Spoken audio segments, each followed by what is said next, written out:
Welcome to Resounding, a podcast exploring the power of the arts in advocacy and in action. We talk with artists and activists, taking a deep dive into questions surrounding the causes of displacement, the strength and the vulnerability of people on the move, and the potential of the arts to shine a light on social injustice and impact people's lives for the better. My name is Yiğit Aksakoğlu, and in this episode I talk to Omaid Sharifi, a self-proclaimed Artivist from Afghanistan. In 2014, Omaid co-founded ArtLords, an artist initiative to bring hope and art to Kabul in the form of inspiring murals. Omaid told me about the beginnings of his activism, his fight against oppression in Afghanistan, and his mission to bring safety and hope to artists around the world.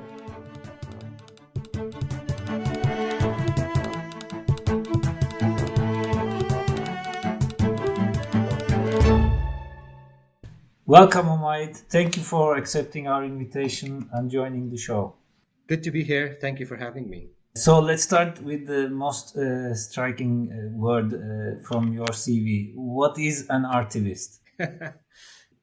Interesting. I don't recall when and who called an artivist, but the moment I saw it, I think 10 years ago or 11 years ago, I saw this word and I loved it. And I thought, this is me. It somehow, I identified with the word and with the work that I did. Yeah, and then said, okay, this word can define me as a person and the work I do. So for me, an artivist is a person, is an activist who is using art, especially public art, as a tool for social change, as a tool for protest, as a tool for standing up to power and those who are against freedom of expression, democracy, and all of that. So that is an artivist. And I think what I was doing using art for the work I did in Afghanistan for my activism, it perfectly fitted the identity.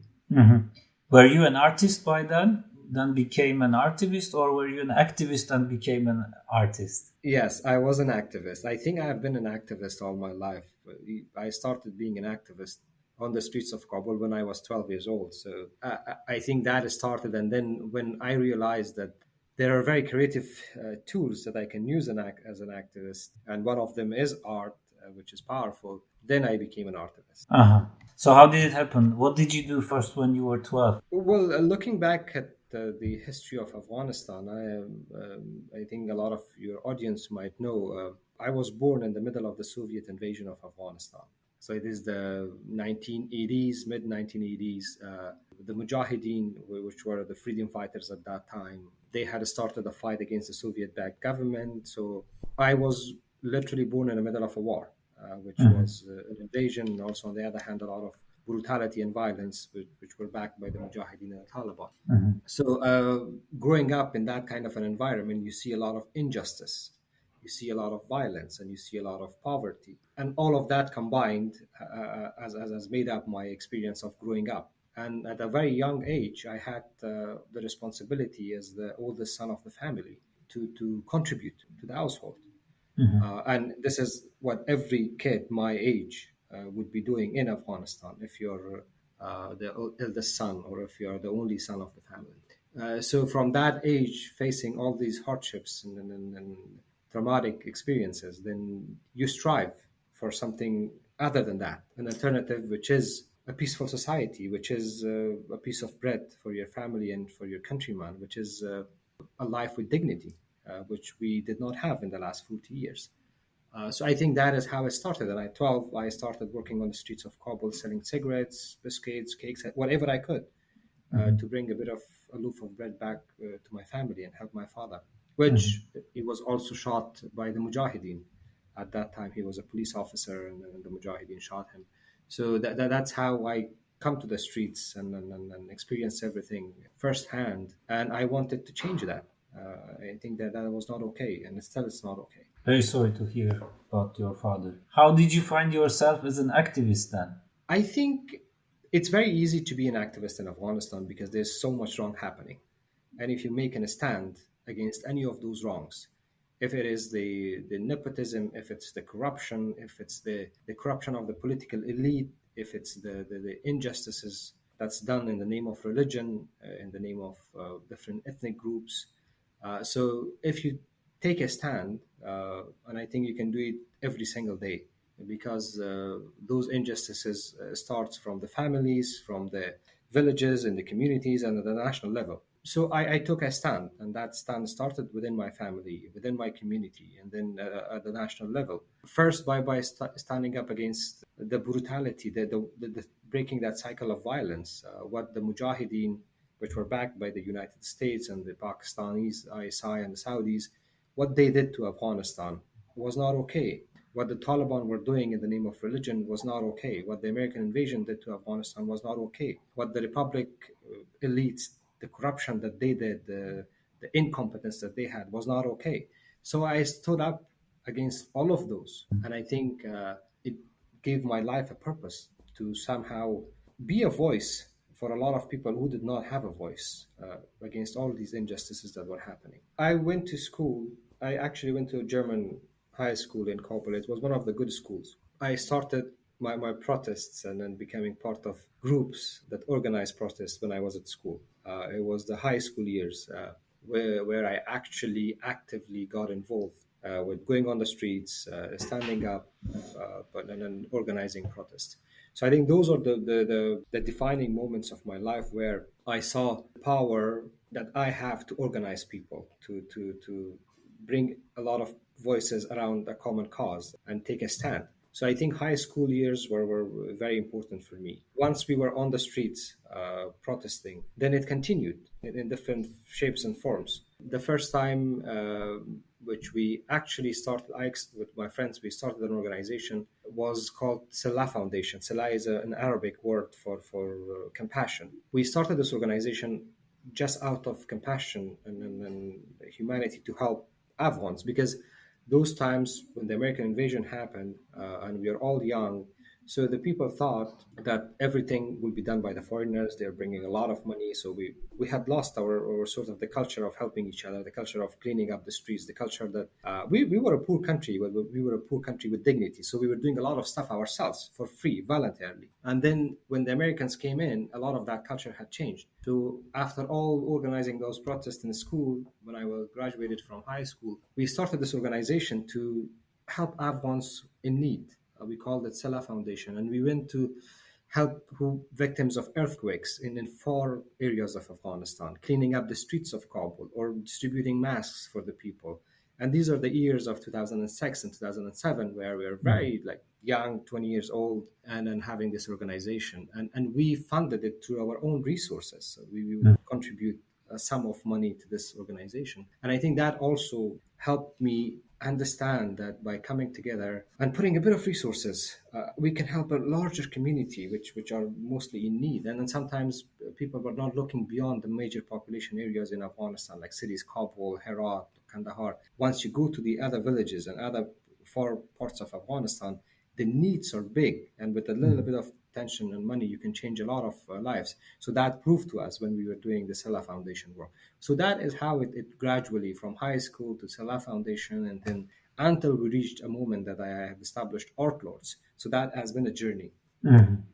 So what was the decisive moment, or what led you to, from a charity to a public art activist organization? How did this transition happen? So it's interesting that the times we were thinking about an art organization was interesting, because this was the time President Obama was elected in the United States, and he decided to send a troop surge in Afghanistan, like 100,000 troops, American troops came to Afghanistan. But he set a deadline and said that by 2014, all these troops will be back. So what happened, they gave a deadline to the Taliban that they can wait. And this message was very clear for the Afghan public opinion, that in 2014, the West will abandon us. And we knew what abandonment means, because when the Soviet Union was falling in Afghanistan, so they abandoned Afghanistan and they left us to all these mujahideen, that they started a civil war, and thousands of us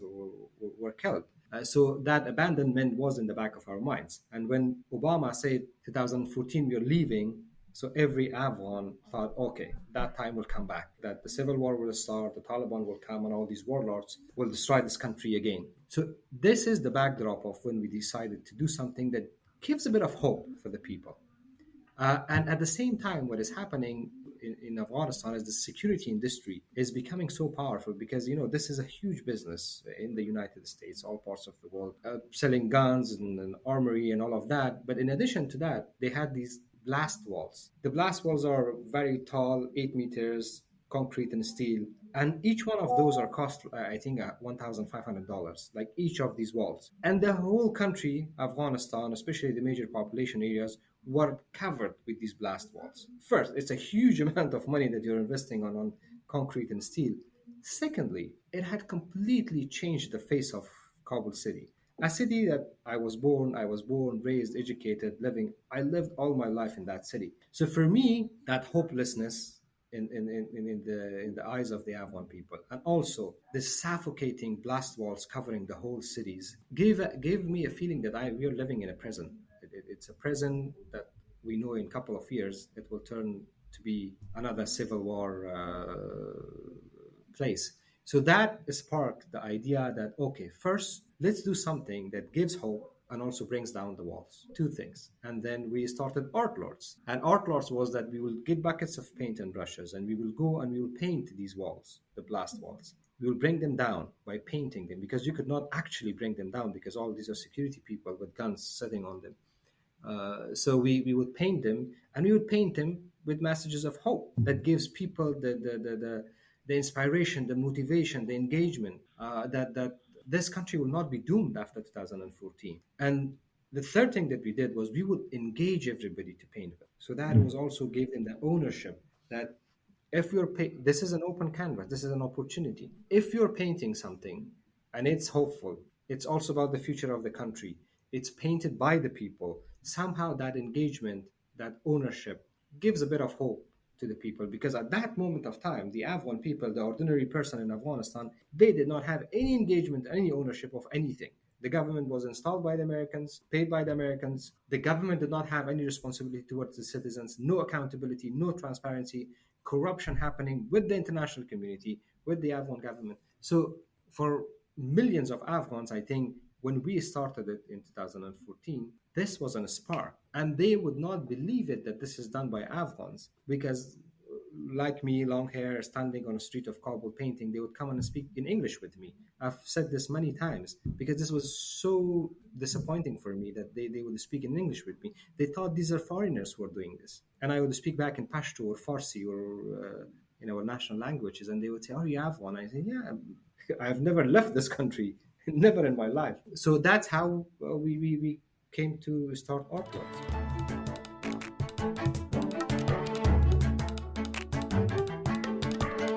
What I found interesting is not only to paint the walls, but the participatory kind of engaging others or the people in the street was another aspect of the value of what you did. How did you come up with this idea? Like, why did you not just paint yourself, like 5 of you, 4 of you, quickly in a time? Why did you invite people to paint it? I think we did not think about it actively when we started painting the walls. So 5 of our friends going and painting a wall, and we were painting very important walls like Presidential Palace, the spy agency. These are walls in the heart of the city. And these are walls that millions of people cross them every day. So we had a lot of curious audiences, people coming up to us and asking questions that who are we, what were we doing? And then the moment we gave them a brush and I told them, "Do you want to paint?" I think it was shocking for them to know that, okay, they can do this. And once they started painting, they would not leave for 1 hour. So that became sort of an experiment for us. And then after that moment, we invited everybody, from kids working on the streets of Kabul to the president himself. Everybody has come to those platforms. And we thought it's not important that we are bringing down these walls or the messages that we are painting, but the most important aspect of the work is that when we are having this platform, when we are having conversations, I think this is the moment that you can change attitudes and behaviors. This is Mhm. the moment that I can put a seed in the minds of my people in Afghanistan, young and old, soldier, civil servant, artist, activist, anybody, religious scholar, everybody was coming to those platforms. This is the moment that I can push them to ask questions. In my culture, I would say, in the education system in Afghanistan, you're not taught critical thinking. We thought that this is the sacred tool we have. Painting while speaking, I have a moment to encourage this person to think that why there's so much corruption in my country. We are a Muslim country. We claim to be a Muslim country. We claim to be accountable, honest. But we are the most corrupt country in the world according to Transparency International. Why is this happening? Why your cousin, which did not have anything for his whole life, and now suddenly he buys a house in Istanbul or Dubai? Why aren't you asking the question, where did you get the money? So these are the kind of conversations we were having, or about education for women, or freedom, and all of that, or why we are supporting these corrupt warlords or members of the parliament and stuff. And we were publicly talking about all these stuff. So I think those conversations were the main ingredient of the success that ArtLords had. Mhm. So it wasn't only the final work itself, the process of producing those murals were also a political act. Did you do it with all the permissions and everything, or it was more of a guerrilla type of thing? How did it work? Both. So we had to take permission for being on those walls. Mm. So the important thing is that imagine if you're in a country like Afghanistan where the security was very very bad, and so going close to a wall, which is the presidential palace, was extremely difficult because they will shoot you down because they don't know who you are. So we had to inform them, get the permission that a group of 50 people is coming to paint a wall at the presidential palace. So we would get those permissions, but we will never tell them what we're painting. So the editorial, the what we were painting was with us. That Mm. was the decision that we would make. The creative team at ArtLords would make that if we are painting a mural about fighting corruption, this is the message that we want to have, or about freedom, or about women's rights. But the permission to use the premises and the walls were taken from the government. And sometimes we would even not take those permissions. We would go in the night in a motorcycle and do the things which were pretty actively targeting people which were very powerful and dangerous. So those were also done in secret. Mhm. Omaid, most of your murals were politically loaded. One of them I read was about Hamida Barmaki. Can you tell us more about that? So we did a lot of murals, not only so the murals not only in Afghanistan, but have painted all over the world now since we started in Afghanistan. But some of those memories are very interesting because one of the murals you mentioned, Gulbuddin Hekmatyar. So Hekmatyar is a warlord. He is he has killed thousands of people. He was the leader of the Hizb Islami, which was fighting the Soviet-backed government in Afghanistan. And then he was fighting the Republic, the Americans, until 2016, I think. He Mhm. was fighting the Republic as well. And then in 2016, he signed the peace deal. And he Mhm. came to Kabul and he had a life like a king. And this guy had killed a women's rights activist, a commissioner for the Human Rights Commission of Afghanistan. Her name was Hamida Barmaki. And Mhm. Hamida Barmaki, with her two kids and husband, was killed in a grocery store. Explosion happened in a grocery store, and they died. And at that time, this guy Gulbuddin Hekmatyar, which is still is in Kabul, he claimed responsibility for that explosion. And when he made a peace deal and he came back in Kabul, we went in front of his house and we painted the mural of Hamida Barmaki. It was a statement saying that you killed this person. You can make as many deals as you can with the Americans or with the government, but you are a murderer. Like many of the warlords who were living in Kabul at that time, they were part of the government. They were all involved in killing innocent people. So we did that mural, and then his gunmen came and they destroyed the mural and all of that, and I had a lot of threats because of that. But this was just one example of the work that we were doing. It was actively very political, very controversial, and against all those. And then the people of Afghanistan loved it because this was what they had in their Mhm. minds for years. Mhm. And they were not able to say it to these people in power. And this was one of the mediums that they had. Mm. After all those things, like after 2000, more than 2000 murals in Kabul and elsewhere, how do you feel now? Do you feel like we're losing the battle? I think first and foremost we lost. Yes, 20 years, blood and treasure, time, money, hope. We simply lost, not because we did not have the capacity, not because we did not have the will, or we did not put efforts, not because of that, but because deals were made, and I solely blame both the international community, uh, especially the Americans, for making a deal with the terrorist group, and also the Afghan political elite, which were the most incompetent, the most corrupt, and I know they will be listening, and I've told them all the time in front of their faces. This, I think, in the history of humankind, there can't be any incompetent and any corrupt political elite that Afghanistan had in the last 20 years. So simply for two reasons, we lost this war, and the Taliban now, as you see them, they claim that they defeated the Americans, they defeated the NATO, and it's not consequential for Afghanistan, for the Afghan women, who are millions of them are in prison in their homes, but for the whole world, the whole terrorist organizations around the world, they are enjoy that Taliban can defeat America. So we lost. I was forced to leave my country. I was evacuated from Kabul airport. I was in Kabul when the Taliban came. So whatever I had worked on, built on, and I lost three members of my team in the last 10 years. So all of those blood, treasure, time is gone in vain. But we have not given up.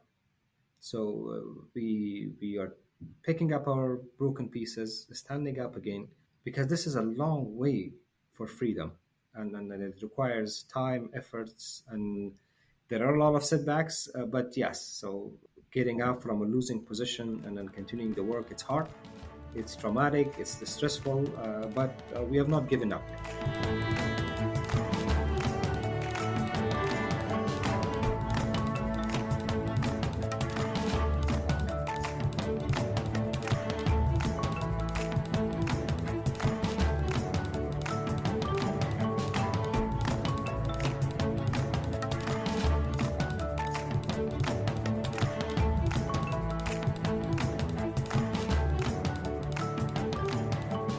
That's very good to hear. Not only for the audience, but for also for myself, I should say.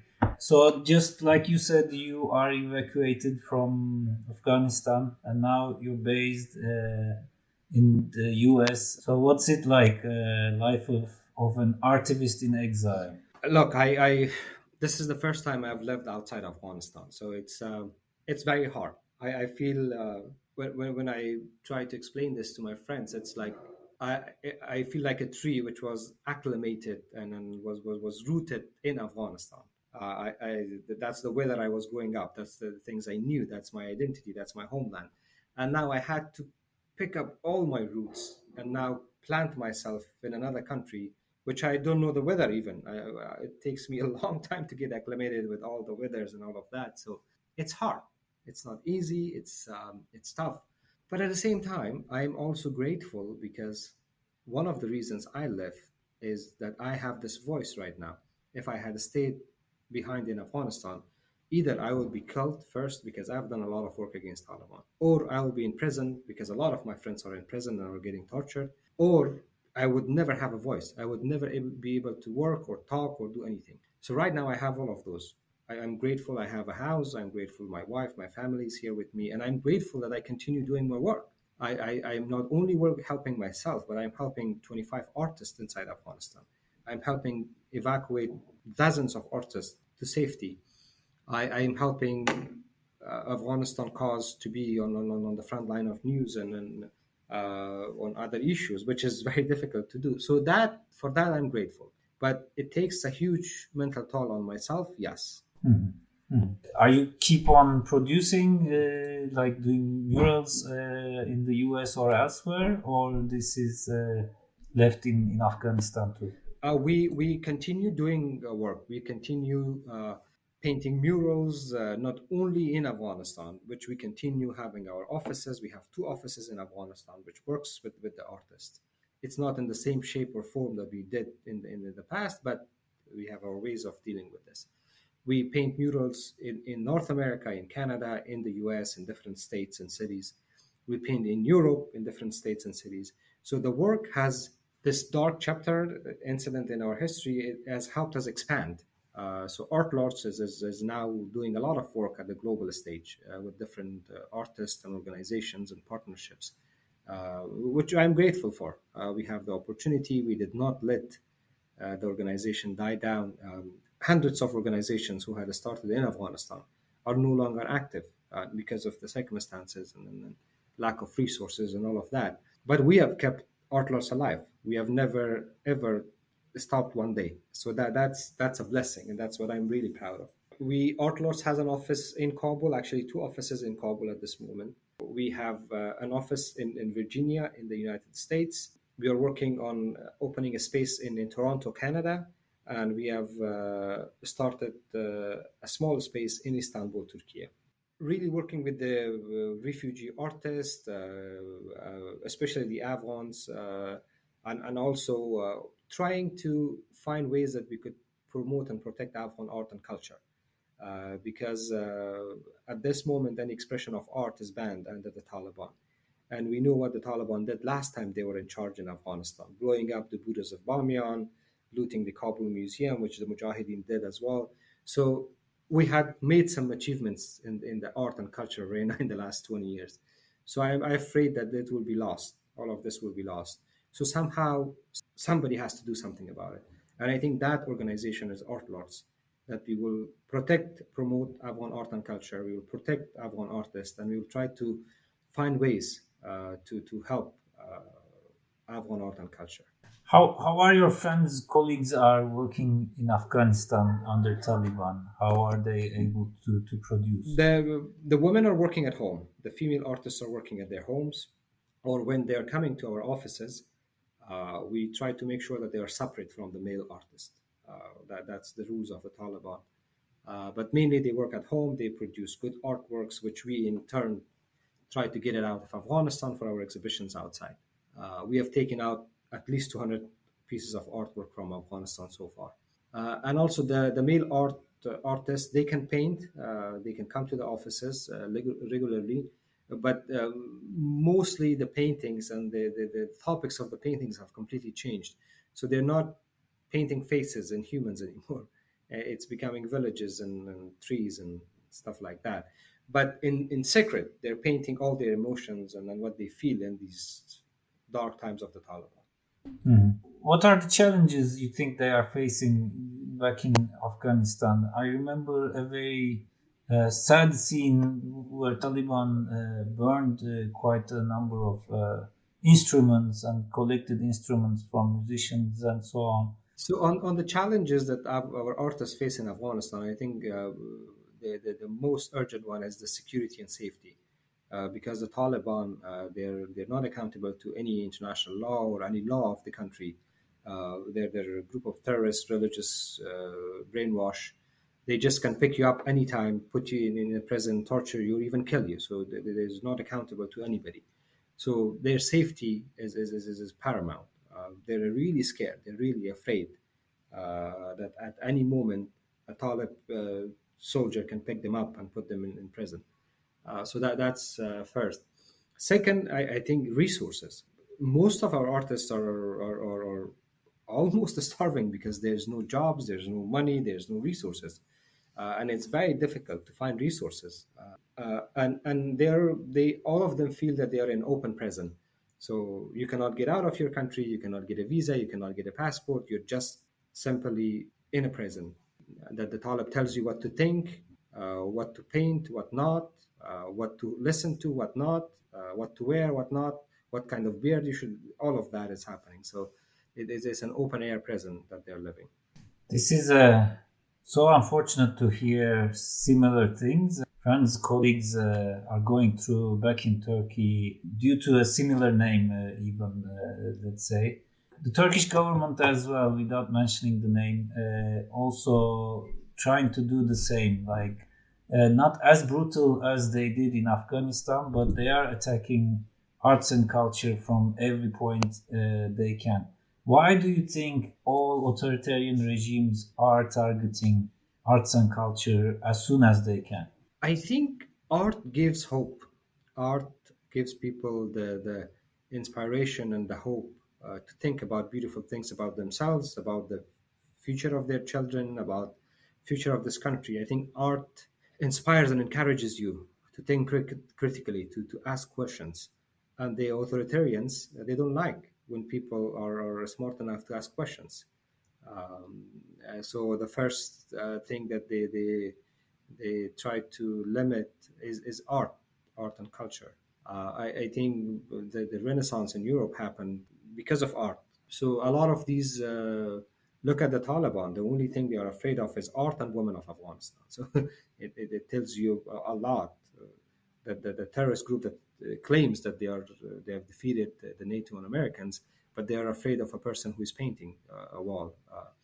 I think, and that civic space is shrinking, not only in Afghanistan but all over the world, especially after pandemic, and whatever is happening in the world right now with Ukraine, with Sudan, with the coups which is happening in Africa and now in Middle East, and the leadership, of course, in the United States, China. So all of that, I think it's a perfect recipe for the dictators and authoritarians to shrink that civic space and limit artists, activists as much as they can. And we have seen examples all over the world. Not only the extreme cases of Afghanistan, but yes, indeed, in other places as well. And I think the only way is to continue the fight. I think continue the fight, stand up as much as you can. Don't lose hope. Don't lose hope. Continue. They can put many of us in prisons. They can censor us. They can block our social media accounts. They can threaten us. But I think this is a just war. This is a just cause that we have to continue pushing. Yes, very true. I'm curious to hear how do you feel as an Afghan in the United States? From where I see why you are in the States is partly because of the US government's invasion of Afghanistan for more than 20 years and then suddenly dumping in a month or two and then not even getting the translators they used years and then putting them in danger and like putting many people in danger and so on. So I feel like you are, say, a Ukrainian in Russia, you are an Afghan in the US. So how does it feel? So it's, when they say it's a bittersweet moment, in one hand, a lot of problems that Afghanistan faces, especially recent history, is because of the policies of the United States. They supported the Mujahideen through ISI and Saudi Arabia.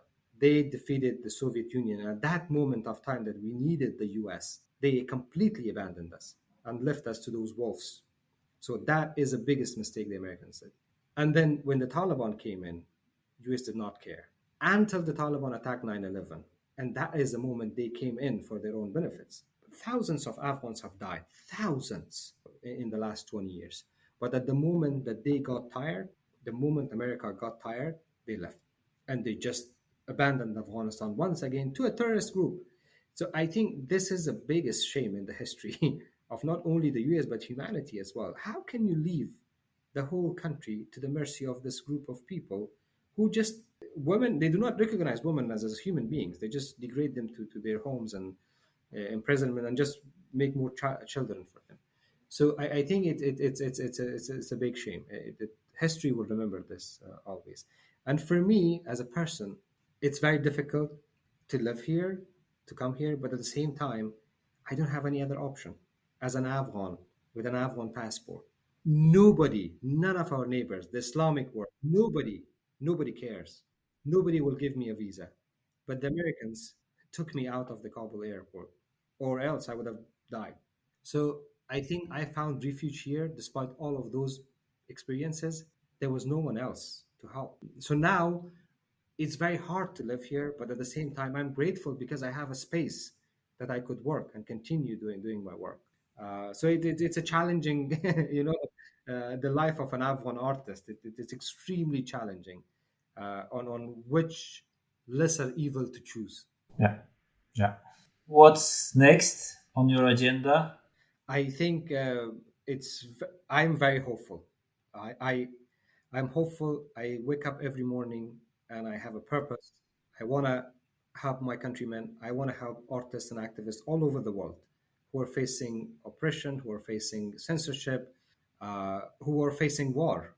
If it's a Palestinian artist, an Afghan artist, a Syrian artist, a Turkey artist, Turkish artist, anywhere in the world, I have that purpose. I want to help them. I want to be their voice. I think for anybody who is listening to us, be a voice for all those oppressed artists and activists. You can simply tweet, write, message, talk with your family. Don't look away. Don't look away for whatever is happening in this world right now. Be active, because if you're not taking a stand today, when will you take a stand? So that's my appeal to action from anybody. If you have a voice, if you have the means, use it. Use it for the good of humanity. Omaid Sharifi, thank you very much for joining us. Pleasure being here. Resounding is brought to you by the Art27 Network, a network of like-minded initiatives using art and culture to respond to the ongoing crisis of displacement of human beings in Europe and around the world.